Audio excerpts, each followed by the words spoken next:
Hello, everyone. We'll get started in just a second as I get the live stream and recording set up and as people trickle in.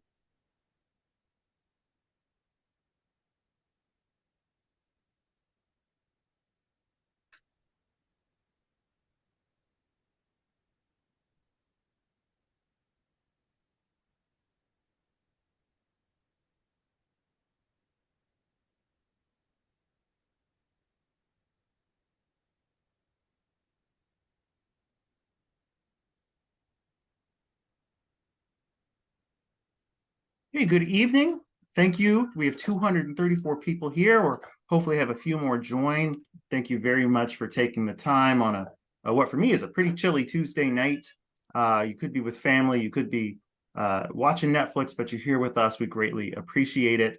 As we get started with our panel discussion, Tough Turkey, when Christian nationalism shows up at your holiday dinner. Tonight, we're going to hear, I forgot to start the recording for those who couldn't make it tonight. Good evening, and welcome to tonight's Faithful America webinar panel, Tough Turkey, when Christian nationalism shows up at your holiday dinner. Tonight, we're going to hear from two former conservative evangelicals who have made the journey out of Christian nationalism. We'll also hear from an inspiring bishop who oversees many divided churches, and from an effective national organizer and public theologian. I'm your host and moderator. My name is the Reverend Nathan Empsall. I am Faithful America's executive director, as well as an Episcopal priest. Faithful America's motto is love thy neighbor, no exceptions. We are the largest online community of grassroots Christians putting faith into action for love and social justice, using the power of digital campaigns to reclaim Christianity from the religious right. Our more than 200,000 members are both lay and ordained, live in all 50 states, Puerto Rico, and the District of Columbia, and represent every major Christian denomination and tradition in the country. Faithful America supports a robust, multiracial, multi-faith American democracy. We see democracy as key to empowering the voices of the oppressed and marginalized peoples whom Jesus moved to the center. As part of that work, for Jesus and for democracy, a large part of our mission is to counter the political ideology called Christian nationalism, and its biggest subset, white Christian nationalism. Now, for more resources about Christian nationalism, including an FAQ, discussion guides from many of our friend and partner organizations, links to previous webinars, and recommended books, you can visit our website, faithfulamerica.org, and click on Christian nationalism in the upper right corner. But to frame tonight's discussion, I'll just give a brief definition of Christian nationalism, just a short overview before we move to hear from our wonderful panelists. Christian nationalism is the biggest threat facing both democracy and the church today. It is a political ideology and cultural framework that animates today's religious right, and although it is not exclusive to the religious right, and it seeks power for its adherents by claiming that America was founded to be and should remain a, quote, Christian nation, one where Christians should receive special legal treatment open to no one else. This merges the previously separate Christian and American identities, proclaiming that the only true Americans are the country's Christians, and a specific subset, generally of Christian conservatives at that, erasing the Black church tradition, moderate and progressive Christians, and more. Christian nationalism falsely teaches that there is no separation of church and state. It's a theocracy. Privileging one religion above all others like this is inherently anti-Semitic and Islamophobic, and it poses a dire threat to the religious freedom, no matter what they say about religious freedom, it is a dire threat to the religious freedom of America's Jewish, Muslim, and indigenous communities, mainline Protestant Christians, progressive Catholics, and more. This is the authoritarian and, dare I say, Christofascist us versus them ideology that drove Donald Trump's 2016 and 2020 presidential campaigns, that animates the new Speaker of the House's agenda, and that inspired the failed yet deadly January 6th insurrection, as well as a raft of harmful, racist, homophobic, and transphobic bills in state legislatures around the country. None of this is holy. None of it is Christian. Jesus teaches love, truth, and peace, not hatred, QAnon conspiracy theories, or political violence. But while Christian nationalism is not a Christian ideology, Its adherents are Christian individuals, and many of them are friends and family. Here at Faithful America, one of the most common questions we get about Christian nationalism is, how do I talk to the Christian Trump voters in my life? How do I talk to the Christian Trump voters in my life, to the members of the religious right I know, in my friends' circles, in my family, at my church? It's an important question. There are a lot of answers, a lot of ways. Generally speaking, the answer is not to read in the spiel I just gave you. We are all God's children. We are all called to love one another without exception. Love thy neighbor, no exception, and that means everyone. Except in cases of abuse, it's vital that we stay in relationship together.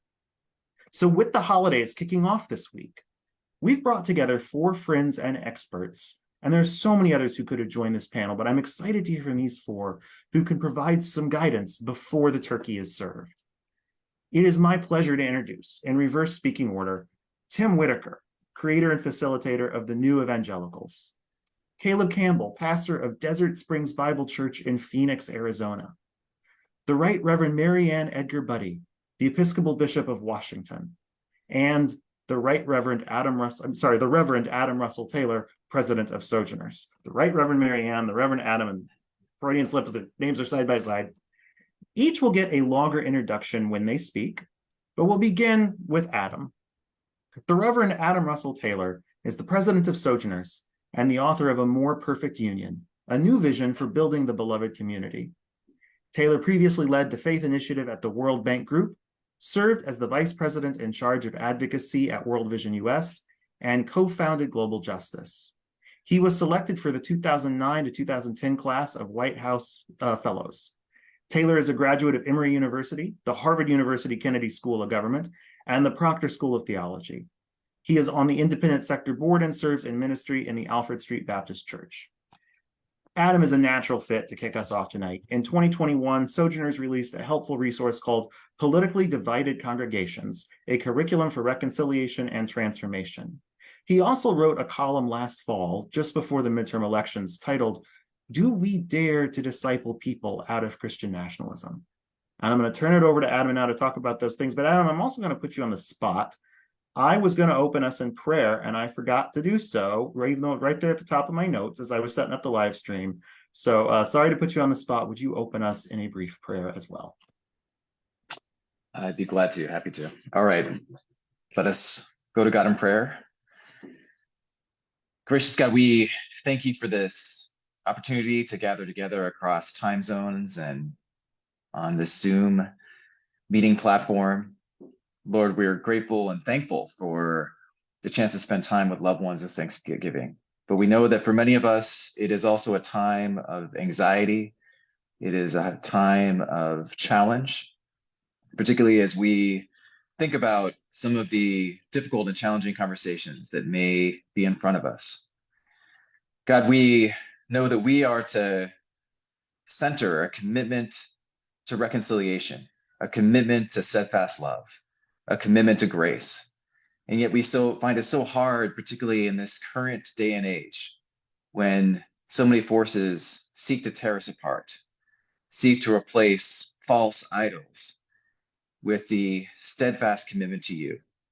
And so God, we pray that we could use this time to learn from each other, to be stretched, that we would leave this Zoom call edified and inspired to build greater unity and a greater commitment to justice within our communities, within the church, and even within our families. So Lord, we surrender this time to you and thank you in advance for all that you will do in and through us as a result. For it's in the blessed name of your Son, Jesus Christ, we pray. Amen. Amen. So first, I want to thank Faithful America for bringing us together on the eve of this Thanksgiving holiday. And I'm going to share some kind of framing remarks, and I'm anxious to get into the conversation with all of the other panelists and honored to be with all of them. I am a Baptist preacher, as was mentioned, so I do not intend to be fully Baptist right now, and really I'm going to try to keep my remarks relatively brief, but really want to jump into the broader conversation. So Reverend Nathan mentioned my recent book, A More Perfect Union, a new vision for building the beloved community. And I wrote that book in part because I became extremely alarmed by the degree to which I saw our nation and in many ways the church become embroiled in a form of polarization that was increasingly becoming toxic. We know that we have been divided as a country since our inception, and there's been many different ways in which we've been divided. And I would argue certainly the fault lines of race has been the source of some of our greatest pain and hurt and divisions. But as of late, our divisions have taken on an even more, I would argue, dangerous form because it has become what many sociologists describe as affective polarization. Our divisions are increasingly tied to our sense of identity. And when that happens, those divisions can become more rigid. They become more challenging to overcome. And so, and I'll just give you one statistic that kind of illustrates this. Pew has been doing surveys of Americans for many years on lots of questions, but they asked a question of whether, if you identify as a Republican or Democrat, how do you view the other party? Now, for a very long time, our majority of respondents have said that they distrust the other party, and more recently, the majority have come to dislike the other party. But in the last number of years, we have reached this threshold where the majority now say that they hold contempt for the other party. And instead of wanting to try to persuade them, they want to defeat them. And I argue that is a dangerous place to be because it means that our divisions, our polarizations has become self-perpetuating. It's become a vicious cycle. It is increasingly tied to our sense of identity. And this is where it often intersects with the danger that Reverend Nathan aptly described as white Christian nationalism, which is both a dire threat to our democracy, but also to the witness of the church, the integrity of the church. It is a perversion, I would argue, of our theology. And there are a series of what I would describe as on-ramps into Christian nationalism and white Christian nationalism that make it much more pervasive than we might want to admit. Now, it's sometimes easier to name and to even reject and denounce the more overt forms of white Christian nationalism. It's the form that showed up on January 6th that attempted to create essentially a coup that practiced an insurrection in our nation's capital. And so when the Proud Boys and the Oath Keepers and others showed up with crosses and prayed, we could kind of see that as a very overt form of Christian nationalism. But a much more subtler version of Christian nationalism has seeped into the DNA of this country. And it is often tied to a series of myths that are very much a part of the American ethos. The myth that we are a Christian nation. It is a myth that the majority of Christians actually believe, according to many polls. The myth that we are a chosen nation, which is often tied into this understanding of American exceptionalism, that we are a chosen nation. And a myth that we are an innocent nation, that we can do no wrong. Now, on their own, these myths, can certainly, have their own problems and challenges. But when you combine them together, and then you combine that with a kind of theology, or at least a false theology that believes that the true Americans are white Americans and a kind of ethno-nationalism, it becomes that much more toxic and lethal. And so, part of what I think we have to understand is what are some of these on-ramps that make it very enticing for a lot of people to start to subscribe to the broader tenets of Christian nationalism. I also just want to share really briefly that one of the things I talk about in my book is, I learned a lot from behavioral science, and I became a little bit of a nerd when it comes to how the brain functions, or in many kind of more aptly describe how our brain malfunctions. And what I learned is that there are, one of the ways I think in which we both can understand what is driving some of this polarization, but also how we can better identify some of the antidotes to this polarization, is to understand some of these malfunctions. So one of the malfunctions is probably one that you've heard of. It's called confirmation bias. It essentially means that our brains have certain frames in them, dominant frames that help us to process information. And so when we receive a fact or a piece of information that doesn't already fit our existing frame or worldview, it doesn't change our frame, it just bounces off that frame. And so when we're living in a time when people are literally often living in completely disparate information ecosystems, it means that no matter how many facts you might feel you have to try to share with your family member who you disagree with, it is likely to just bounce off their existing frame and really not have much of effect and just leave you frustrated and mad. And so you have to understand how to get to the underneath these frames by appealing to a shared sense of values or by telling a story. Oftentimes those are more effective ways to be able to try to influence someone's dominant frame. Another one is called the halo effect, which is literally as it sounds. We often put a halo above people and in particular politicians that we believe in and love. And what happens is when we hear someone criticize or at worst denigrate a politician that we have believed in, it then feels like a direct personal attack on ourselves. Former President Trump really understands this dynamic pretty well, it seems, because anytime he's been indicted, as you probably have seen in the news, he then immediately says, this is not, an indictment on him, it's an indictment on all of his supporters. He literally is trying to kind of tap into that notion of the halo effect. The last one I'll mention, and there's certainly others that we can talk about in the Q&A, but it's called sacred values. It's essentially where we start to treat things as being sacred to us, and we know that we treat and hold things that are sacred is extremely important. But the problem is more and more things are becoming sacred, particularly in the context of our politics. And so if we start to treat our politics as sacred, oftentimes that means our political allegiances and commitments can supersede what should be a shared commitment or identity in Christ as Christians. And I think it's one of the dangers that we're seeing across the church that, essentially political allegiance, or in the case of former President Trump, even allegiance to a former president, almost becomes a litmus test for your sense of faithfulness or your true Christian identity.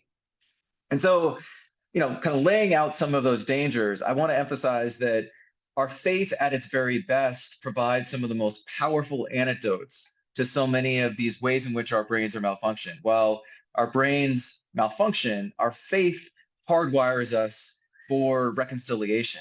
Our faith should hardwire us to love our enemies. Our faith should hardwire us for empathy and for deep listening and for, really trying to kind of build bridges to those that we may disagree with.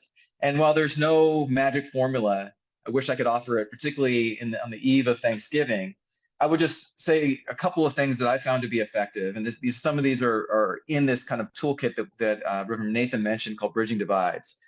One is to really be curious, kind of approach conversations from a posture of curiosity, really try to get underneath why people feel certain ways, help them or have them tell stories rather than simply talk about their policy positions.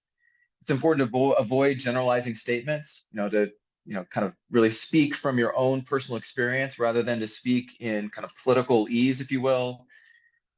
Try to start with a place of common ground. It could be common experience, particularly as families or friends.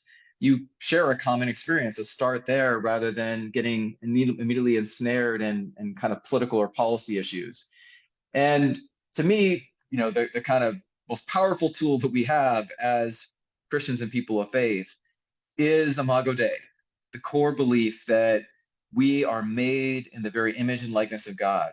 I'll end with this. When I was in South Africa, I had a chance to learn a lot about, I learned a lot about the language and forgotten most of it, sadly, but I really have remembered this greeting, which is Sawubona, which means I see you. And the answer in Zulu is Siyakona, which means I have been seen. And what it really means at a deeper level is that until you fully see me, I can't fully experience my full humanity. And Siyakona means that, now that I've been fully seen, I can realize my full humanity.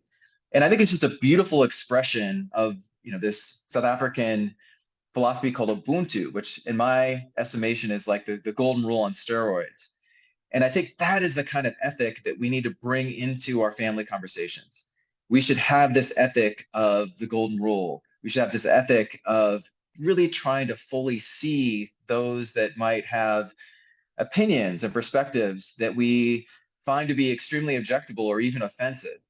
But again, if we try to embrace some of these tools, many of them found in the very core of our faith, I believe that ultimately we can heal broken relationships, and we can be more effective in persuading and even converting people in the direction that we might hope. So I'll pause there. Just want to say certainly Sojourners produces all kinds of resources and articles that I think could be helpful at sojourn.net, and just grateful to be a part of this conversation. Fantastic. Thank you, Reverend Adam. And before I introduce our next speaker, I will say we are going to take questions at the end from everyone. We're going to use the Q&A chat feature. The Q&A feature in Zoom. If you use chat, panelists can see it, but we're going to try and use the Q&A feature down at the bottom. We'll take that at the end. And also, apologies to Caleb and Tim, because I didn't tell you I was going to do this. And Adam, if you don't do it to yourself, I'm about to do it to you. Let's stop our video when we're not speaking so that the main speaker fills the screen. I had forgotten about that, and someone brought it up in the Q&A, and I saw it on our live stream on Facebook just now. Thank you, Adam. Thank you, Reverend Adam, for all of that. And we turn now to Bishop Mariann Edgar Budde. As the Bishop of the Episcopal Diocese of Washington, the Right Reverend Mariann Edgar Budde serves as spiritual leader for 86 Episcopal congregations and 10 Episcopal schools in the District of Columbia, as well as 4 Maryland counties. The first woman elected to this position, she also serves as the chair of the Protestant Episcopal Cathedral Foundation, which oversees the ministries of the Washington National Cathedral, a beautiful place, and cathedral schools. A passionate believer in the gospel of Jesus and the Episcopal Church's particular witness, Bishop Mariann is committed to the spiritual and numerical growth of congregations and developing new expressions of Christian community. She believes that Jesus calls all who follow him to strive for justice and peace and to respect the dignity of every human being. Bishop, I could swear I heard that somewhere. To that end, Bishop Mariann is an advocate and organizer in support of justice concerns, including racial equity, gun violence prevention, immigration reform, the full inclusion of LGBTQ+ persons, and the care of God's creation. Bishop Mariann is the author of 3 books, including her most recent from just this year, How We Learn to Be Brave, Decisive Moments in Life and Faith. We invited Bishop Mariann because the Diocese of Washington is a divided one. Washington, D.C. is a fairly progressive and democratic and majority-minority city, but there are many Democratic and Republican staffers worshiping side by side in the Episcopal churches. If you work or live downtown, it feels like a company town with Republican and Democrats swooping in with every new administration or Congress. I used to work for the Democratic National Committee well before I became clergy.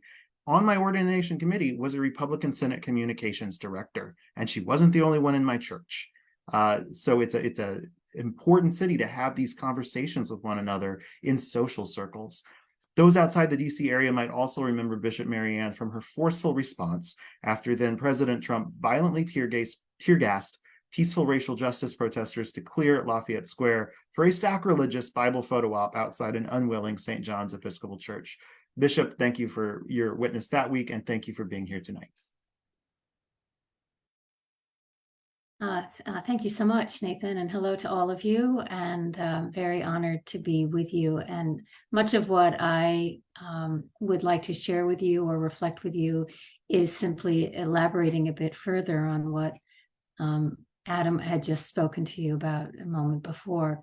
But let me just frame this conversation with a thought that I always think of this time of year, and it's a line from W.H. Auden's poem, For the Time Being. And it's a portion of a lengthy poem where he's looking back over all of the Christmas holidays. And one of the lines of that poem, acknowledging the exhaustion that we all feel sometimes having made it through the holidays, is that we tried quite unsuccessfully to love all our relatives. And what I love about that sentiment, besides the fact that it's true, is that he wrote it, probably almost 100 years ago. And so to acknowledge that the tensions and the differences and the struggles that we have with family members to whom we are united as kin but see the world or experience the world differently is a universal dynamic, a universal reality. And there are certain tried and true responses to that, and some ways that things can go really badly. And if you're on this webinar, I suspect it's because you've experienced a little bit of both. I can say from my own life, and I have a lot of experience both within the evangelical world, but also living with a father who just was the antithesis of everything I stood for in terms of his belief systems and his political views and his understanding of the world. He also happened to have a bit of a drinking problem, and so the combination was pretty volatile.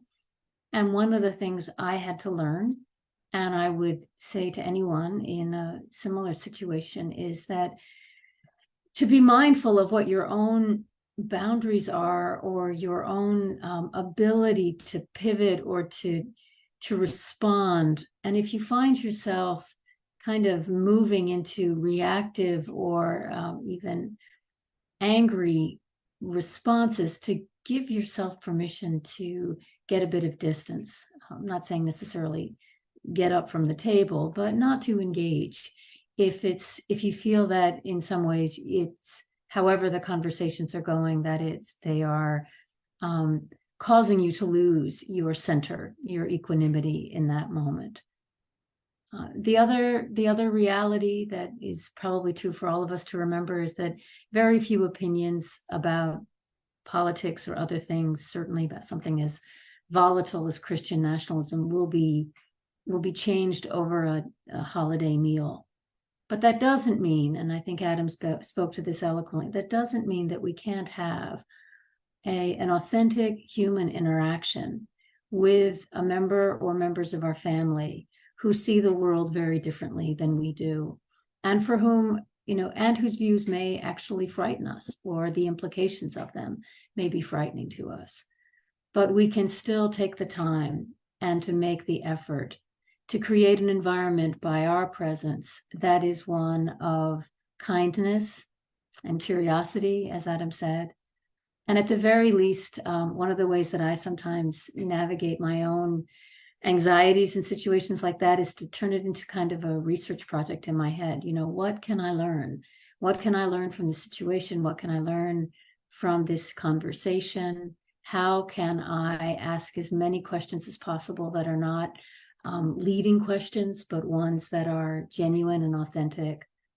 And you never know really who are overhearing the conversations that you may be having with someone who is the representative of everything that is worrisome to you or frightening to you in a dinner time conversation. That there may be other relatives, particularly children or young people, who are going to be watching you and paying attention to how you respond and paying attention to how you engage, and that you have a capacity perhaps to have a transformative impact on somebody else because of the way you chose to be present with your family.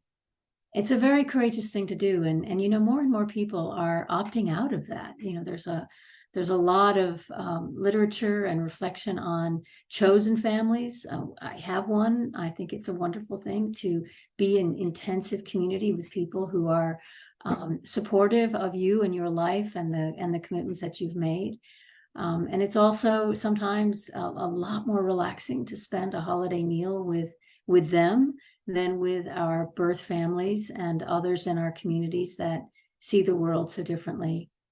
But as Adam said, and I would underscore, there's something to be lost if we stay only within our own circles of like-mindedness. We can actually begin to mirror some of the things that we abhor in others unintentionally. And also there's something very loving and courageous to be in those places where we're more vulnerable, where we are perhaps feeling a bit on the outside, where we realize that our views are not the predominant ones, or that there is one or two people that have a disproportionate impact on the way a conversation might go.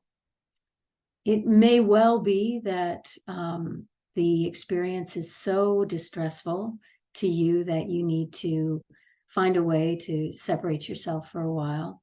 But to the degree that you can be present and be loving, and to show people who might want to put progressive Christians in a box with all of the derogatory assumptions that may go along with that from those who have a different worldview, to show them that you aren't what the caricatures think you are, and that you're willing to see beyond some of the caricatures and the assumptions to see the authentic person behind the bravado of a conversation.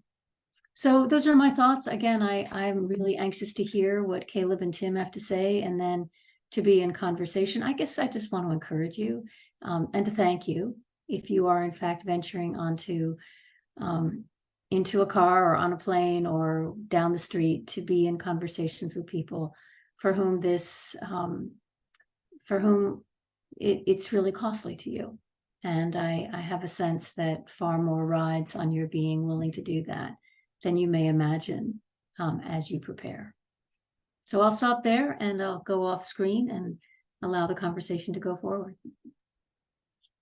Thank you, Bishop Mariann. Those words were a blessing. Our next speaker, and let me say, I see some questions in the Q&A, some great questions already, and we'll take those after Tim and Pastor Caleb get a chance to speak. So we'll see how much time we have, but go ahead and ask your question at any time. We'll take them later, but type away. Our next speaker, Caleb Campbell. Pastor Caleb has been a pastor at Desert Springs Bible Church in Phoenix, Arizona since 2006, and the lead pastor there since 2015.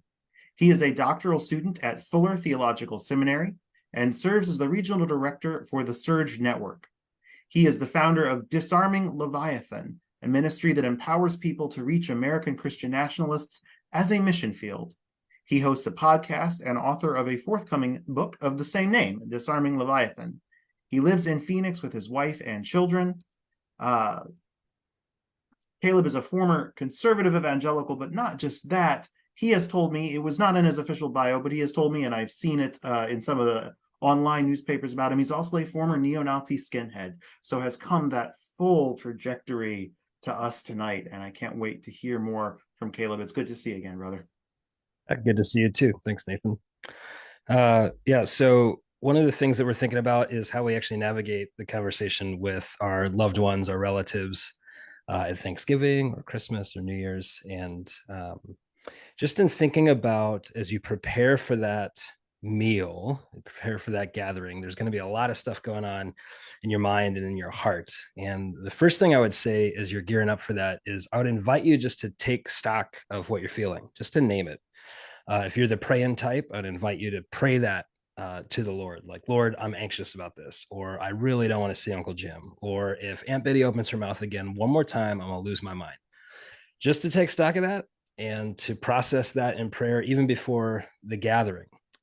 Also, just to notice your current state of being in the world. Are you tired? Are you worn out? Are you on edge? Going into an environment that will require a lot of your emotional energy and strength. If you're going into those environments fatigued, just notice that, and notice that, as Reverend Budde said, you're like, boundaries are good in those spaces, and now may not be the right time. But let's say that you are in a healthy place, or you're feeling like you're in a position to be able to engage in healthy conversation. What are some ways that we can engage in healthy conversation with American Christian nationalists in our life? And so let's say that you're at Thanksgiving dinner and sweet Aunt Betty, she just starts going off about drug dealing, immigrants who are swarming across the border. They're invading the border, 25,000 of them, and they're going to take all of our jobs and rape our kids. And it's all being funded by some billionaire. Okay, so she starts in on this talk track. What is your response? What do you do? The first thing I want to invite you to consider is Galatians 6:1-2, which, and I'll paraphrase, says, if anyone is caught up in wrongdoing, or caught up in transgression, or caught up in a broken way of being in the world, seek to restore that person gently, And watch out for your own self, lest you too be tempted. Bear one another's burdens and so fulfill the law of Christ. So you're approaching Aunt Betty. You're going to first watch out for yourself. What's going on in my heart? What's going on in my mind? What am I feeling as she says those things? I'm probably feeling some rage. I just want her to stop. I'm probably feeling some family shame, right? Like I'm ashamed of being associated with Aunt Betty in the same family. I'm probably sad and a little bit anxious about what's going on. So just to notice what's going on inside me and to take that before the Lord in prayer. Lord, this is what I'm feeling right now with Aunt Betty. And if she doesn't shut up, I'm going to lose my mind, and just process that there. So we want to watch out for our own selves. We don't want to meet Aunt Betty in her toxic anxiety. The second thing that Galatians 6:1-2 says is carry one another's burdens. How can I love Aunt Betty as I love myself? What Jesus taught us was the law of Christ, right? Love God and love your neighbor. So how can I love my neighbor? Well, part of it is carrying the burden of her crazy, carrying the burden of her toxic anxiety. She's got a lot going on and she's expressing all that right now. And you have the invitation when Aunt Betty is saying these things to carry the weight of that. And you may be able to carry like 100 pounds of the crazy or 200 pounds. It's different from all of us. But just in being in proximity, being in community with Aunt Betty or whoever your person is, and carrying the weight of what's going on inside of them as they're processing these things. Maybe they're saying conspiracy theories or xenophobic speech or hate speech. Just recognizing that almost all hate speech is hurt speech, meaning Aunt Betty's expressing these things, but really it's coming from a place of hurt and woundedness. Just being able to recognize that and carry the weight of it, not responding in kind. That's an invitation to love Aunt Betty as ourselves. If you guys are familiar maybe with the work of like Jonathan Haidt, he has this idea that the heart and mind are connected to each other like an elephant and a rider. If you see an elephant and a rider riding the elephant, you might ask the question like, who's in charge? Is it the rider or the elephant? Now, we like to think that the rider is in charge, but in reality, if the elephant wants to go in a certain direction, it's going to go in that direction. And then the rider is tempted afterwards to say, oh, I actually meant for us to be here. In the same way, the mind and the heart interact, where the heart really oftentimes leads us to places through emotions, through fears, core needs.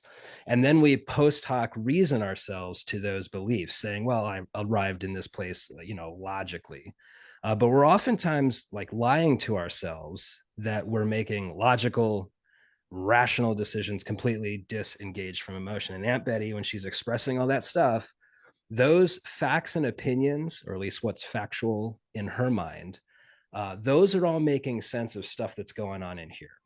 And here's why that matters. If I'm going to engage with my loved ones, I want to strive to the best of my ability to take the conversation from head to heart. So Aunt Betty says that thing about immigrants, and instead of saying, that's stupid, or that's racist, or that's xenophobic, or where are your sources, I would invite you to instead say, Aunt Betty, when you say that, I feel that sounds really scary, what you just said. How do you feel when you hear that news? Oh, I feel afraid.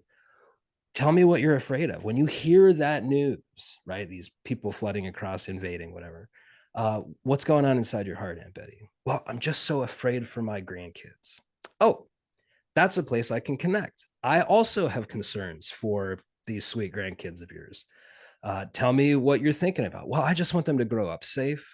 I want them to grow up having economic security, physical security. And right there is a spot that I can connect heart to heart with Aunt Betty, because that's what I want too. So I might say, Aunt Betty, I agree with you. I really want a safe space for these grandkids or my nieces and nephews to grow up. I want them to live in a community that provides for them physical safety, emotional safety, spiritual safety, economic security, whatever it might be. And so what we're doing by connecting to a value, a shared value, is we're going from head to heart to heart. Now, there's a couple other things that you can do in this space. Number one is honor the good, right? Aunt Betty, like everybody, longs for honor. And so Aunt Betty, you could say something like, Aunt Betty, I am so glad that you care so much about this.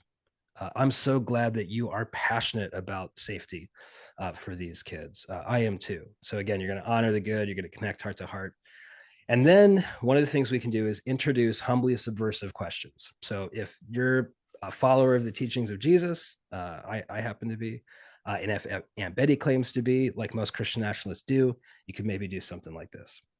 Instead of making an accusation, you can invite her into your heart by doing something along these lines. Aunt Betty, I really want safe community for grandkids. And I think that the government or the state should provide protection, physical protection to these wonderful kids.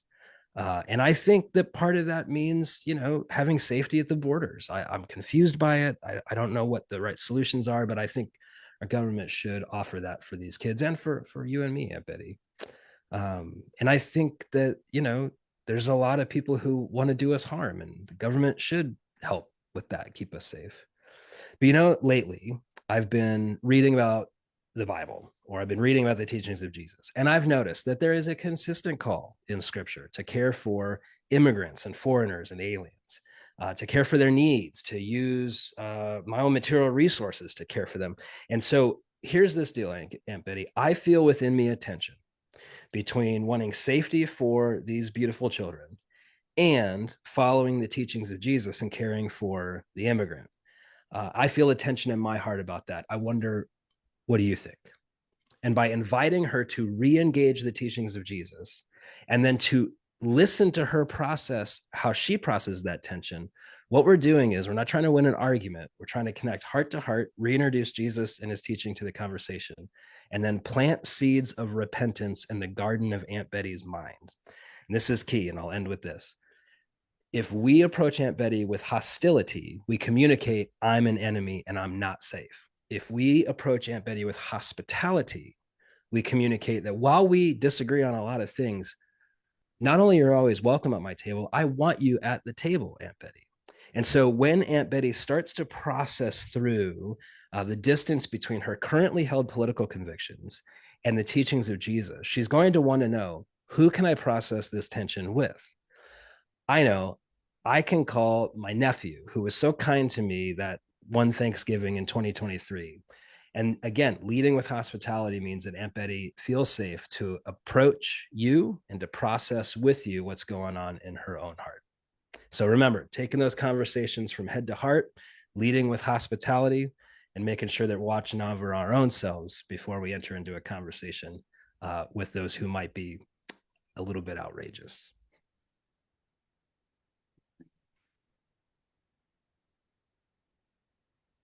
Pastor Caleb, that was fantastic. Thank you. I just replaced Aunt Betty with, we've all got that name, or two or three. Thank you. That was wonderful.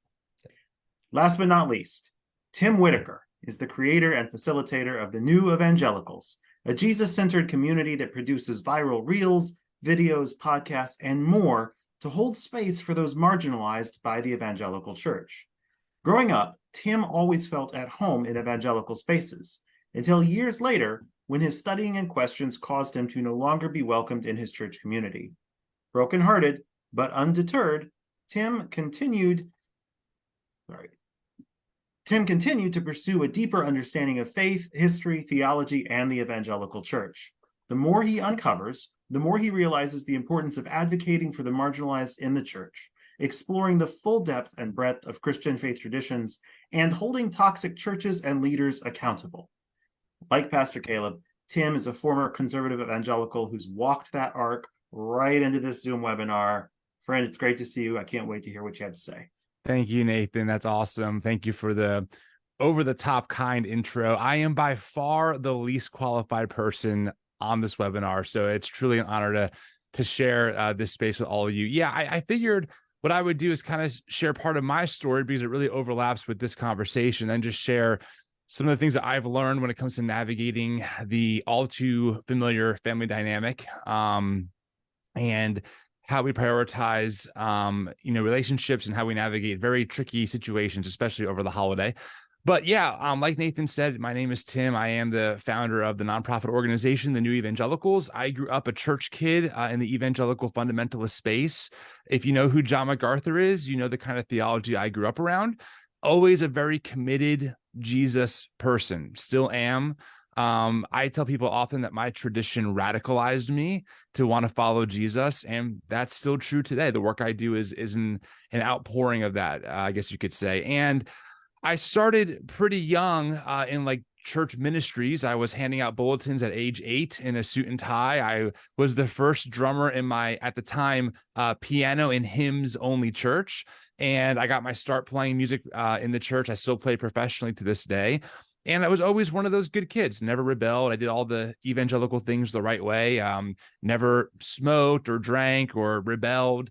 I waited, I saved myself for marriage, all that stuff. And over time, I started to just smell some things, see some things. I wasn't sure kind of how to navigate with just questions I had around theology. I grew up in a very Calvinist tradition, the idea that God predestines people for heaven or for hell. And I always had questions. Whenever I would ask those questions, I was kind of pointed to the same people, the Matt Chandlers, the John MacArthurs, the John Pipers, the Francis Chans. So I thought, well, I guess this is it. This is what it means to be a Christian.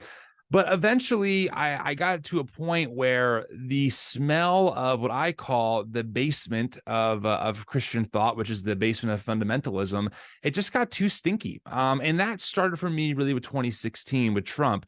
I grew up on a steady diet of talk radio. My dad was a blue collar man, owned his own construction business. I grew up painting with him, and it was Rush Limbaugh, it was Sean Hannity, it was Mark Levin, Michael Savage, Bob Grant at the time. And so that was just kind of what I knew. And even at a younger age, I started having some questions. I was 18, painting a wall and thinking to myself, this Rush Limbaugh guy has never given Obama a fair shake ever. He's never said one positive thing about the guy in 4 or 6 years. Something's got to be off with that because we're all still here. The country isn't burnt down. So I kind of had those thoughts early on, and but I was still pretty evangelical, pretty politically right. I attended the March for Life rallies. I as a kid wore the T-shirt. This is a true story. It was all in bold. It said "Abortion is homicide." It was put on by a group called Rock for Life, and like the what I would call would be the hardcore evangelical rock scene. And on the back of it had statements, and it said, "You will not silence my message. You will not mock my God. You will stop killing my generation." So that's just kind of how I grew up. And my faith tradition always taught me that integrity matters, that that when the world moves, we plant our feet and tell the world to move closer to us, that sexual purity was a big deal, that who we voted for mattered, that we needed people of integrity, etc. And 2016 was a moment where I thought, wait a second, something is way wrong in my faith tradition. I was attending church, I was drumming in church, and it was very bizarre to have people who raised me in church mad at me because I was publicly saying, sorry, I can't vote for the guy on the cover of Playboy magazine. I can't vote for the guy on his third marriage. I can't vote for the guy bragging about assaulting women on a hot mic. Like, this is what you guys taught me to do. You told me that people like this, I should never be like this person. And to be, I was at that point, I was called, liberal, or I don't understand. And we need a commander in chief, not a pastor in chief. It never made sense. I felt like I wasn't moving. I felt like they were moving. And then, of course, I know we've all seen the same 7 years. We saw the response to Black Lives Matter. We saw the response to COVID. And over time, I got to a point where I said, nah, something is really wrong in my faith tradition. That's when I started the New Evangelicals online. I started it as an Instagram account in my attic, just asking the question, is anyone else concerned about this stuff in the evangelical world? And, here we are 2.5 years later. It'll be 3 next month. We're a nonprofit, and I hear stories all day. That's what I do now for a living, is I make content, and I hear people's stories who have had this experience of not knowing how to navigate faith after, maybe they call it deconstruction or renegotiating faith. And we're all kind of like, well, what do we do? And for me, Christian nationalism is such a huge piece of this, because January 6th, the insurrection, I was watching I was glued to my computer screen. I had close family members at that situation that was unfolding. And I'll never forget looking at live footage or someone's footage on Twitter, maybe, so not that old, a few minutes old. I'm looking at the Senate chambers, and I see a Christian flag march across. Now, Nathan, I'm not sure if I can curse on here, so I'm not going to curse to play it safe, but I said, holy crap. Of course, I didn't say holy crap. I said, is that a Christian flag? I could not believe it. I mean, my jaw dropped. I was shell shocked. And then I saw the Bibles, I saw the Jesus save signs, and then I saw the prayer, the infamous prayer that took place. And I went, oh my God, what is happening? How is this? There's Christian symbolism all over the place. And by this point, I was pretty convinced already that the right wing of our political body was really having a serious crisis. And that only furthered it. And that's when I got down the rabbit hole of discovering Samuel Perry and Bradley Onishi, Anthea Butler, all the people who were writing on this. And my mind was just, it made so much sense to have the framework of Christian nationalism and what it does and what it stands for. And it made sense of even my own evangelical tradition and of the moral majority, all that stuff. But I will say that it is difficult, right? Because I think a lot about, well, how do we build better paths forward? I tell people often, I don't want to become a fundamentalist all over again. I want to leave fundamentalism behind. I want to embrace the gray and embrace that things are nuanced and that people have stories. And also, how do we love our neighbors and how do we love our enemies? You know, how do we love our political enemies? People that maybe raised me in this tradition now think I'm the enemy, and I see what they're doing. I see what they're advocating for. I see how deep the rabbit hole goes. You know, Project Blitz, Project 2025, the ADF, etc. And I'm like, whoa, this stuff is really deep seated. And I think that really comes home when we go home to our families for the holiday. You know, I think it's one thing to talk about this stuff online and share a video about your thoughts, and then you see your dad, right, who listens to talk radio all the time, or who just sounds like, you know, everything he says is a right-wing talking point about Biden's America and open borders and, you know, the groomers. And you're like, oh my gosh, like, how do I navigate this? And I think that's where it gets tricky, because at least for me, I tend to think about relationships first. You know, like if everyone's stamped with the Imago Dei, it's imperative that I treat people that way. But when they're saying things that I know harm so many of my neighbors or people that I talk to every day, how do I navigate that? And I think it's different for everyone. Some people, I know for a fact, it's just not safe to go home for the holiday. I know people personally who are queer with their spouse, and they tell me, I can't go home. My parents don't accept me for who we are. They won't accept my relationship with my partner. And they say things, and it's incredibly harmful. And I get that. And I think that's really healthy to be able to set boundaries. But for us who maybe aren't that and we go, what do we do? So I guess in a nutshell, here's some of my advice that I have, and then I'll leave it open to all of you to, you know, ask questions and hear from the rest of the amazing people here on the webinar.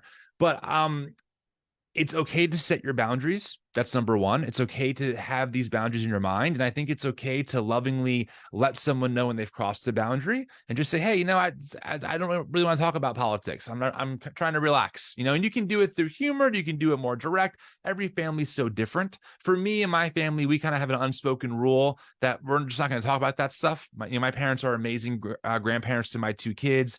And my partner and I decided early on that for us, the relationship was most important. You know, they're not going to be here forever. And I would hate to have regrets over that.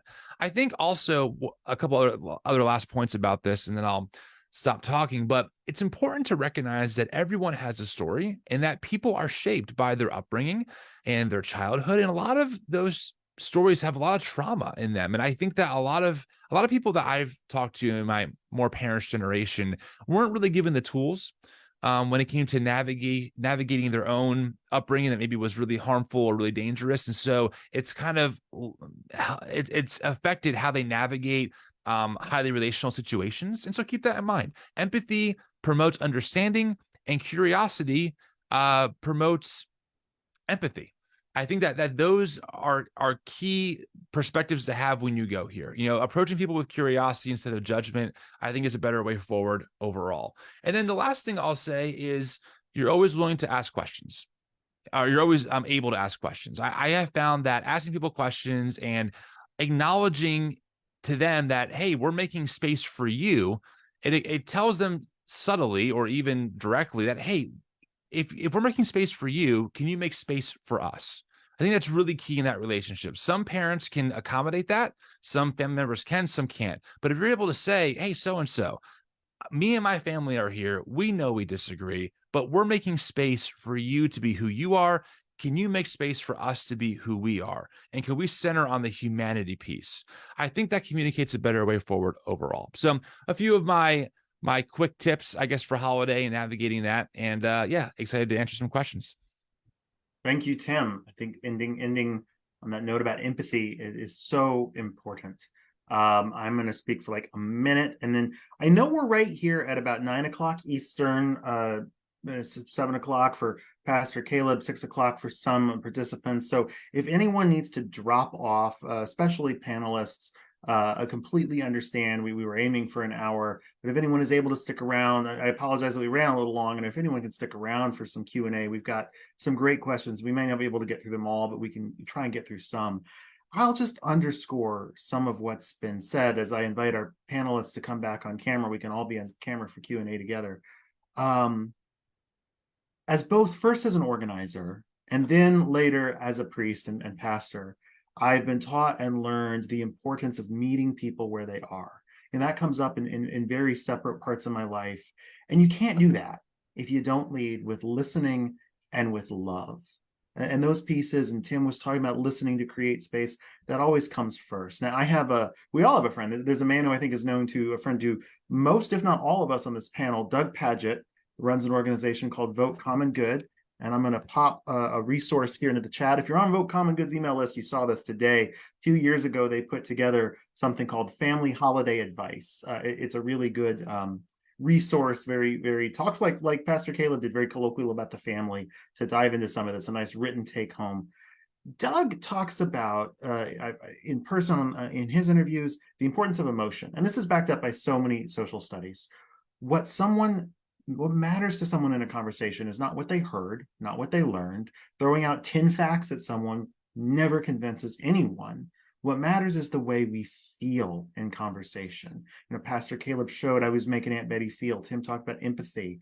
Bishop Mariann and Reverend Adam touched on this. And it cuts both ways. We can think about it. If that angry Uncle Frank was yelling, I saw this, I read this, I saw this, even if his facts are true, do we feel like we're learning something, or do we feel yelled at, hectored at, argued with? And we walk away, we may not even remember what he said. Was it a conspiracy theory? Was it true? We just feel that was a hostile conversation. He will feel the same way if we throw 10 facts at him. So it really, eventually we can talk facts, sure. But what matters at the beginning and in these conversations is making one another feel loved, part of the beloved community, welcomed as Christ would welcome. And that's true of any conversation with anyone. And if that's not where we're starting, that's not where we're going to go either. My huge thanks to all these panelists. A virtual round of applause for all of them. Let's dive into some questions, and we'll turn things off in 15 minutes, but I understand if anyone needs to leave before then. I know several of you have young children at home and other family at home. Let's start with this question. I really like this from Beth. Any tips on how to keep sense of humor during tense conversations? It's hard when people believe things that have actual harmful real world effects. So how do you keep your sense of humor, but also how do you use and deploy humor in these moments?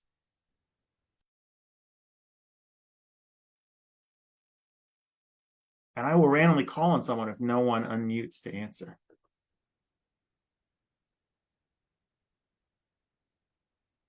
All right, Adam, we haven't heard from you since the very beginning, so I'm just going to throw you out there.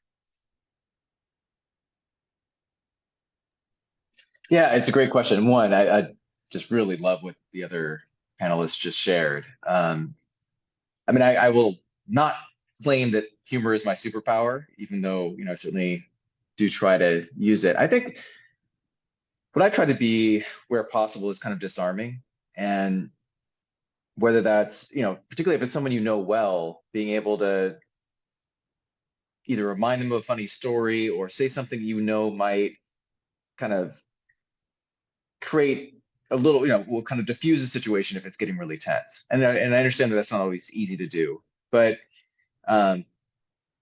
that's kind of what I try to employ whenever I can. I'll just make a really quick related point, and this is a little bit, I think it's applicable to the conversation with a family member, but it comes from a different setting. So my pastor, Reverend Howard John Wesley, when he's kind of giving a sermon that might be controversial, often says, my job as your pastor is not to get you to think or to vote or to act the same way that I think, vote, and act. My job is to try to help you to think more critically and theologically about the issues that matter most to God. And I think that's that's also something I think we can infuse into some of these conversations. That if you kind of go in with a posture of, I'm really going to try to, convince you to vote a certain way or to think a certain way, we're probably setting ourselves up for a lot of failure and frustration. But if we go in, really trying to listen and then, maybe be able to share some of the kind of critical perspective that you're offering, or some of the theological perspective, kind of building on what Pastor Caleb shared, I think, that's much likelier to go in a positive direction.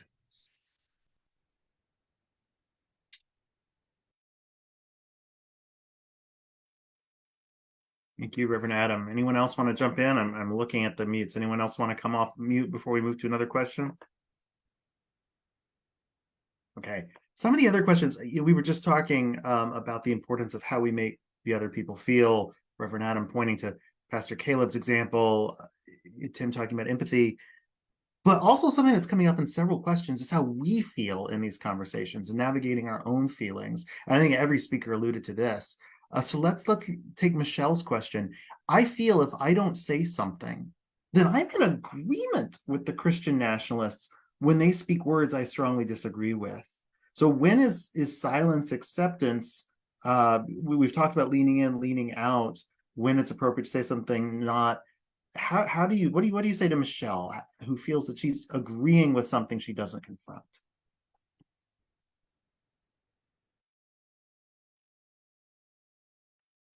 I can take a first go at it.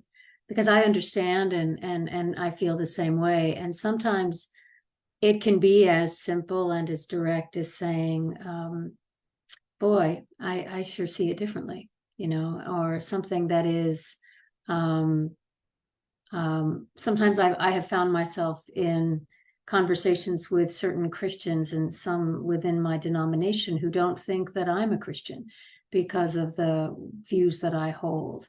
And so simply to acknowledge that I believe I am a follower of Jesus, and this is the way that I see it. And maybe even, I can't remember which one of you was talking about that, but that just sort of isn't that amazing that we can be two people who call ourselves followers of Jesus and see the world so differently? Don't you think that's really something, right? And to kind of become curious about it, but not allowing people in the room to assume that we're all in agreement because nobody's saying anything. I don't know if others have any thoughts on that. I know for me, in my own personal experience, when I was first like Christian nationalism, like 80% of the people that were at our church in 2016 are gone. And a lot of it has to do with our response to what we thought were a bunch of disparate things: race, immigration, politics, not advocating for a particular candidate. I've seen how all those things are actually woven together now into a particular tribal identity and political ideology. And my first response, my first posture was to attack. I wanted to argue. I wanted to use the Bible to destroy the arguments of the Christian nationalists. But what I failed to realize is people are not rationaling themselves into Christian nationalism. It's not a here problem, it's a here problem. What they're getting is safety, belonging, and purpose, because they're deathly anxious about ethnic erasure, that their way of being in the world is under imminent threat. And so a lot of the things that they're saying, if you lean into some of those statements, there's no conviction there. It's a borrowed conviction from the tribal leader. We're just what I run into this all the time. People are just parroting back what their pastors are telling them, namely the talking heads that they listen to for 40 hours on TV. Tim mentioned Rush Limbaugh and folks like that, and they're just repeating back borrowed convictions. So just to recognize, I don't know that Aunt Betty actually has this conviction, deep. And so if I try to push into the conviction directly, we're not going to get anywhere. But if I could dig down underneath to something in here, then I can go through the side door. Aunt Betty doesn't feel like I'm attacking her, because everyone she's listening to is training her to respond to my critical questions as if I'm an imminent threat, And so she'll shield up. We're not going to have a conversation. If I say, I don't agree with you, Aunt Betty, now I'm an enemy. And shifting the posture, and I know that this isn't always a popular metaphor, but shifting to the posture of a missionary, and I mean like a good faith, honest to God, real, like not a colonizer, real good missionary. And just imagine if I was a missionary to this person, what would I do? How much of their crazy would I allow to be spoken of in my presence without feeling compelled to get after it? And it's always a wisdom call. And my tendency is to flip tables. I really want to do that, especially when I think people are being hurt. And I would just notice that Jesus spent like most of his time setting tables, not flipping tables, because it's actually through the set table of hospitality that actual heart change will happen. If Aunt Betty gets her tables flipped, she just goes to a new place and the problem's not solved. So really my question for folks is, which posture will ultimately lead to change? Will ultimately lead to heart change. And I think that it's a hospitality, compassionate, in the positive sense of the term, the approach of a missionary. Because if I want Aunt Betty to shut up and be just like me, I'm not a missionary, I'm a colonizer. And it's probably coming from a place of toxic shame or familial shame or outrage that's in me. And I just wanted to stop. So I feel compelled to say something. That's not always the case. There is definitively time for the prophetic word, but just to, especially for family and friends, like which posture actually begets change? Is it going here or going here?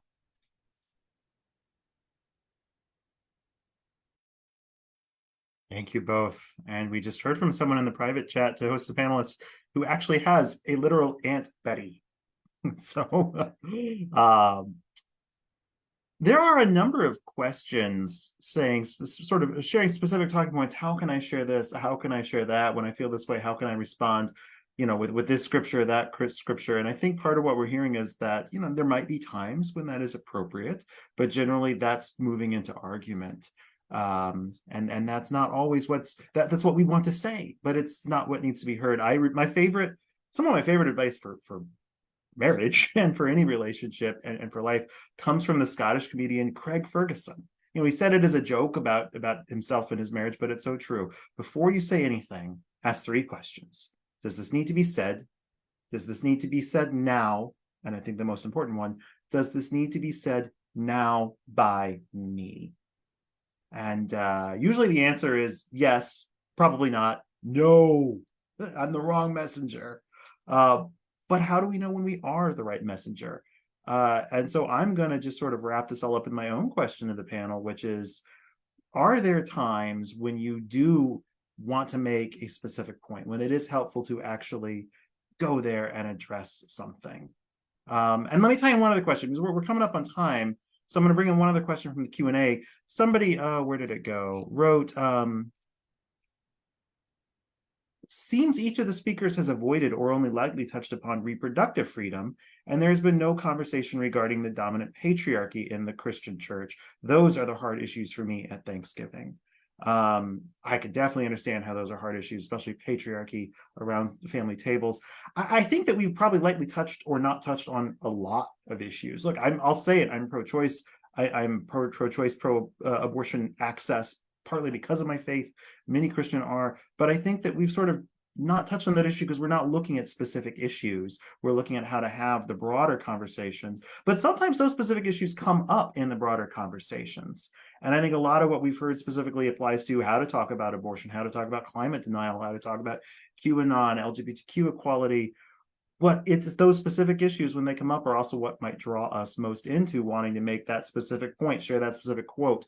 So back to that, I'm talking a lot, but I'd ask all 4 panelists, when do you determine when you actually do want to say something specific? And how do you do that, especially if it pertains to individual issues or just to the Bible? Well, I'll take a stab at that, I guess. The question I've asked myself always is, what do I want out of this relationship in this conversation? Do I want to prove that I'm right? I could definitely do that. I know enough to say, hey, so-and-so at the table, here's why I'm right and you're wrong. Here's the data. Facts don't care about your feelings. Cope. I could say that. I will definitely lose the relationship at dinner. And that person will probably not be any more curious to learn about anything that I'm doing or how I see the world. And I just know that I certainly was not changed by people calling me names or telling me, hey, this is just how it is. So either take it or you're just insert, name here. So, but if you want to do that, you can. Like, I want to really emphasize, like, people have their own autonomy to say what they want at the dinner table. I recommend you don't dehumanize people at a minimum. That would be important if we're going to call ourselves Jesus people. But certainly, if you want to pick that fight, you absolutely can do that. You absolutely 100% can come armed with your points. And when, I don't know, grandpa or dad says, well, Joe Biden wants open borders, you can just pounce and say, actually, he doesn't. He's actually just as bad as Trump. You can do that. And what you'll get out of that conversation is probably a war and probably like some awkward moments, and you'll leave, and who knows where that goes. You can do that. I have found that what I have determined that what I want out of my relationships is that I want people to be curious about what I do, and I want to model a better way forward. And I think that actually, once we get into the argument, we're actually engaging in the Christian nationalism playbook of endless arguing that stops actual progress, which is working together. Samuel Perry, he's a great sociologist. He has data that the farther right you go, the more you view your political enemies as a group to be destroyed. And the more, I'm not going to say left, but just the more democratic, or, the more you go on that scale, we can say, the more you're willing to acknowledge the other side and want to work together. That's his data. And so I think it's important to realize that once we hop in the mud with them and we're throwing the stats around, we've kind of already lost the plot for what we're trying to accomplish, because what we're trying to accomplish is a composting of Christian nationalism. We're trying to recycle harmful narratives, right? And it's slower because you're planting seeds and you're being relational, but it's ultimately, I think, long-term effective because you're not severing off the humanity part. And so I think that's really important to keep. And to your comment about, patriarchy and reproductive rights, I totally agree with that person 100%. I'm just trying to keep it as broad as possible because of people who are here. But yeah, I mean, obviously and clearly that's definitely a huge issue, and it affects a lot of things. And I fully acknowledge that America was built for folks like me, straight cis white men, so I have a ton of privilege walking into even that conversation. But I've been persuaded, after talking to literally tens of thousands of people in my DMs, audio messaging almost all of them, that the way forward is thinking about how do we determine what we want at the dinner table over Thanksgiving, and then how do we make that a reality? If you want change, then we have to think about how do you actually get change. I think that's really important. Yeah, thank you. I really appreciated what you just shared. I'll just say really quickly, just a couple quick points. One is that I think it's okay, and sometimes it's necessary, if something is said that you think is harmful, to say, hopefully with the most empathy you can, that felt hurtful, and to name it.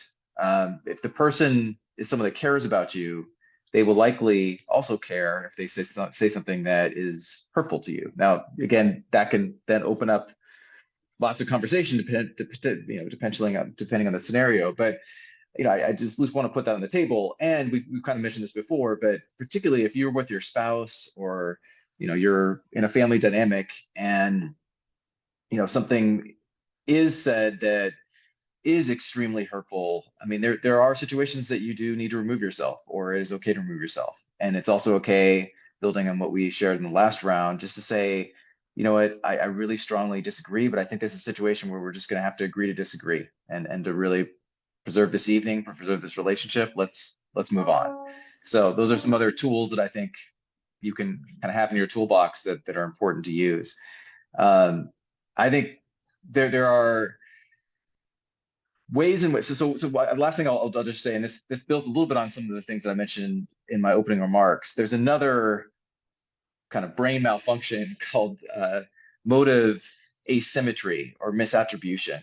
And sorry that I'm kind of geeking out tonight, but it's important to kind of understand this. It's where so often we think that those who are on the other side of an argument or in a different identity group act out of hate, while our side acts out of love.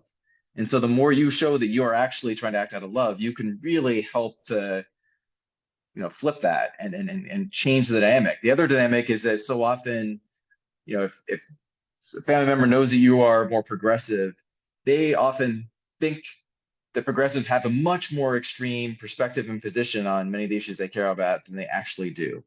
And so, by kind of getting into deeper conversation, if again, you model some of the things we just talked about, you can try to get to the kind of reality of most situations where we're not as extreme as the other side wants to paint us. And that creates a lot of room for common ground. And at the end of the day, a lot of our shared Christian values should be an incredible resource that enables us to find some common ground, even if we don't always end up in the same place in terms of a perspective on policy, et cetera. So hopefully some of those things are helpful.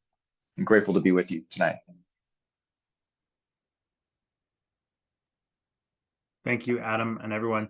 We're just past 9:15, so I'm going to ask each of the speakers to give some closing thoughts, a sentence or two or more. I'm going to read 2 of the questions that are left. We have like 20 questions that are left, and if we didn't get to yours, I'm very sorry. They are all fantastic and all deserves to be read out loud, and that's what happens when you're talking to preachers. We just go on. But I'm going to read 2 questions here that the speakers might wrap up into their answers or not. You can also just say happy Thanksgiving and share a final thought or response you haven't been able to till now. Jody asks for Tim and Caleb, can you share part of your journey away from fundamentalist conservatism toward a more loving Christian stance? A bit about that journey. Who were the individuals who caused you to look at your faith and behavior from a larger perspective, and what did they do that caught your attention? Perhaps it was a series of smaller moments. That might be a lot to answer. You might just say, here's where I've written about it, or maybe you can share a couple of those small things. And then Rosemary asks all of us, I've been a Christian since I was baptized in a Southern Baptist church in the woods of Alabama 73 years ago. I'm ready to leave the church because I'm totally disgusted with Christian nationalism. I don't need a church that condemns everybody to hell who doesn't get saved. I guess my question is, can you encourage me to hang on with Christianity? And to that, I don't think it was original, but Bishop Gene Robinson has often said, you know what? He says to atheists, tell me about the God you don't believe in, because I don't believe in that God either. And that's what I would say here. I believe in God, but I don't believe in the God of that church, or at least I have a very different belief about God than that church had. I think you'll find a lot of places, and I'm sorry that they haven't been in your area, that are preaching messages other than saving and about hell. Let's talk about saving one another in this life from loneliness, from isolation, a totally different kind of saving with love. And I hope that, Rosemary, I hope you have some of that love this holiday season, whether it's from the church or not. But Adam's had to drop off. He has to put his kids to bed. I get that. We did that just before my call. I mean, before the call on my end. But I'm going to turn it over. Let's go in reverse speaking order. Let's hear from Tim and then Caleb, and let Bishop Mariann have the last word tonight. Cool. My kids are in bed, so I'm here all night. I'm good to go. Yes. I'll just share one story that made me more curious about my faith. I was 18, 19, started my first real job, which means I work at Starbucks. And one of my coworkers was gay. And I was like, uh-oh, I've been warned about the gays. They're immoral, and, this person can't do anything right. And, all the stereotypes that I was taught by my tradition. And he was so nice. We became good friends. And it turned out that he was more active in his community than I was. And I thought, wait a second, this doesn't make any sense. And we kept in touch after we stopped working at Starbucks. And one day we were talking over Facebook Messenger. This is a long time ago. And, he's someone who I trust. And he was someone I worked with. So I had no reason to doubt him. And he was just sharing how when he was a teenager, he came out to his youth pastor. And his youth pastor called him an abomination and told him never to come back. And I sat there just weeping over my keyboard. I mean, even now it makes me get emotional because I couldn't imagine a church that would do that. Like the system was designed for folks like me. I couldn't imagine the underbelly of it. That was one of the big moments in my life that really made me go, I think something is not right in my tradition. I think that my evangelical culture, why do they keep focusing on gay people? I don't understand. It doesn't make any sense, et cetera. So I think that was one out of many that made me think about things differently. Just someone sharing their story with me. Nathan, I'm sorry. The second pseudo question that was asked, I wanted to respond to it, but I kind of forgot it. Can you just mention it one more time briefly? It was important. Encourage someone to Yes, hang thank in you. with Christianity. Yes. Here, let me give you just some data that actually might be assuring. Here's the good news. According to PRRI and Perry and Whitehead, Christian nationalists are a fringe numerical group in America. 15% are what we would call the ambassadors. That's like your Matt Walshes, your Charlie Kirks of the world. There's about 15 to 20% that would be called accommodators. That's like your Aunt Susie, who might listen to Tucker Carlson sometimes and goes to church and thinks that America's Christian. So it's a good number, make no mistake, but it's not the majority. And I know that they're loud and they're powerfully funded and they're really effective and it's problematic and they should be resisted at every turn. But there are a lot of people and organizations, both inside the machine of what produced them, myself included. I helped make the sausage, so to speak. And there are also groups on the outside in the mainline Protestant spaces and in the secular spaces like Americans United, Andrew Seidel, Christians Against Christian Nationalism, who pretty much are saying, that was weird, that thumbs down thing, I don't know how that happened, but who are pretty much saying, not in our name. Hell no. No, you do not own the corner on Christian thought. No, you don't own the corner on what it means to be biblical. I'm a woman pastor. Deal with it. And I love that. So there definitely are resistance groups. And the good news and also bad news is that this is not new, which is simultaneously reassuring and also not. And in America, this is part of, in my context, in my tradition, the evangelical merry-go-round.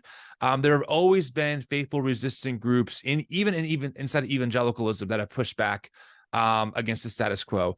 The bad news is that they usually get steamrolled, but I'm more hopeful this time because we have social media, we have networking, and people are ready to make a change. So there's some good news for you.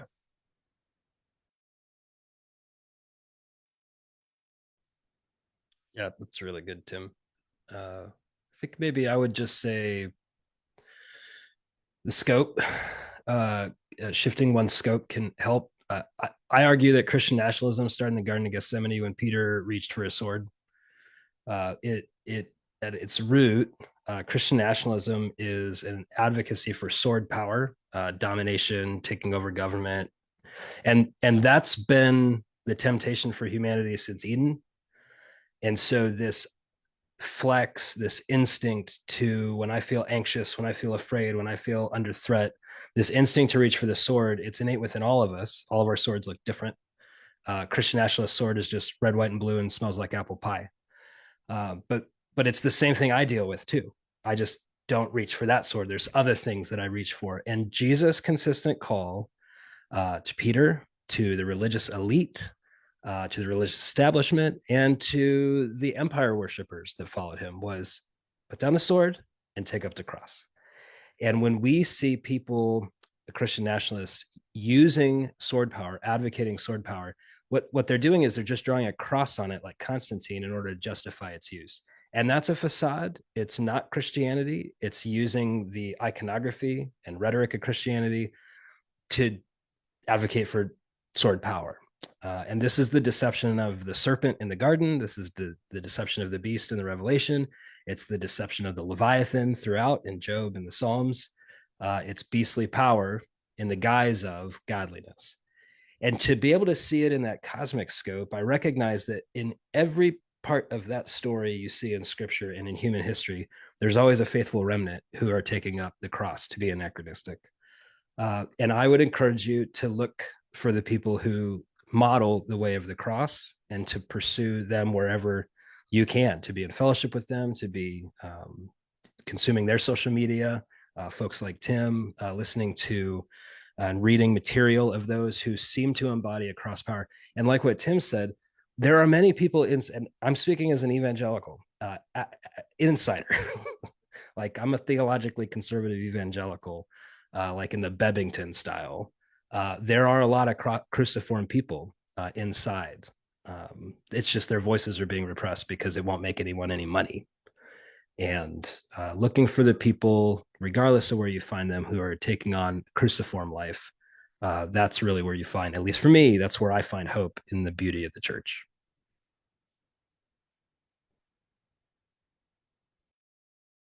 Oh gosh, I simply want to underscore. I've been, in addition to listening to my fellow panelists, I've been reading through your questions and your comments, and they're really quite astonishing and broad-ranging.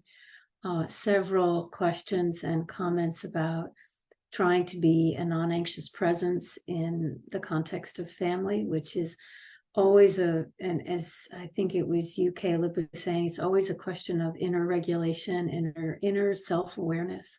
One woman very poignantly wrote that she feels made to feel less Christian or less than Christian in her family. And I have had that experience. And perhaps one of the most important things for all of us to remember is that, as St. Paul wrote, by the grace of God, we are who we are. And we come into these relationships as we are, and we're enough. And so whatever way we can be present, if we fail, we can try again. If we are able to maintain our magnanimity and equilibrium, all the better.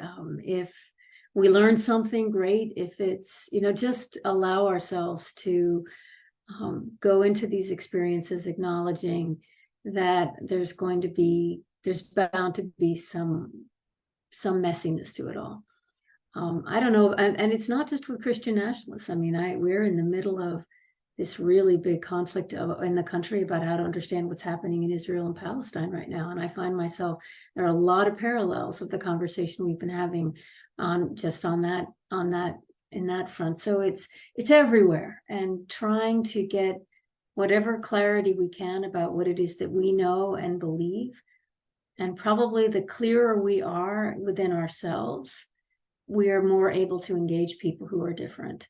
And wherever it is where we're still struggling, or if it's a newly formed part of our identity, that's when it can feel a little threatening. And or if someone we love is threatened by what is said. And so just taking stock of our own pulse, as others have said, and praying our way through. I wish you all a really blessed holiday, with moments of joy as well as challenge. And I'm really grateful for the opportunity to listen and to learn, to read. And I hope to be in a conversation with the likes of you again. This was really great. Thank you, Bishop. I have used the phrase in the past, sometimes in writing our petitions at Faithful America, Christian nationalists as a noun. But partly under the influence of my friend Amanda Tyler at Christians Against Christian Nationalism, an org I think known to many. And it slips through. You might see it in more of our petitions. I'm trying not to. I'm trying to move away from that. I still talk about Christian nationalist leaders. I will use it as an adjective. But Christian nationalism as an ideology, Catherine Stewart is a phenomenal author and friend, and she talks, an investigative journalist who talks about Christian nationalism as a leader-driven movement. And there are those who have fallen into the throes of this ideology, perhaps because of their unmet needs or vulnerabilities, but largely because of the leaders. And so I don't want to look at people as Trump voters or as Christian nationalists. It's Aunt Betty, it's Uncle Frank, it's Grandma. And if we can head into the holidays that way, I think that we will love them, they will love us, which brings me to where I want to end, which is with Marilee's comment and question. Marilee wrote, is it too trite to say after we'll have to agree to disagree, but I still love you and you are important to me? I don't think there's anything trite about that at all. We'll have to agree to disagree might actually set some people off as a phrase, but I think if you can say, even though we disagree, I still love you and you are important to me, you've just said it all. I hope we will all say that to someone. In fact, that's the whole point for those of us in liturgical traditions of the peace before communion. It's to say that so that we can take communion together as one, to be together despite our disagreements, and to give thanks at Thanksgiving together.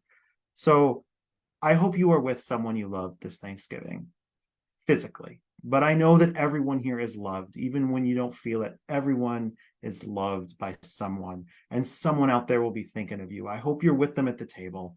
And if you're not, I know you're with them spiritually, and I know they're with you. My deep thanks to everyone, especially our panelists, but you attendees as well, for taking the time tonight, so late at night, especially for those on the East Coast, away from family, whatever else you could have been doing. Especially Caleb and Tim, thank you. And Adam and Bishop Mariann have had to click off, but they'll see the replay. My deep thanks to them. We have recorded this. You can see the recording at Faithful America's Facebook page. It's been live streamed, and Facebook automatically converts that to an archived recording. We'll probably put it on the Christian Nationalism resources page as well, an uploaded version to our webpage. So faithfulamerica.org, click on Christian Nationalism up there in the corner. Happy Thanksgiving, Caleb, Tim, God bless you both. God bless everyone watching. Have a lovely night and a lovely holiday.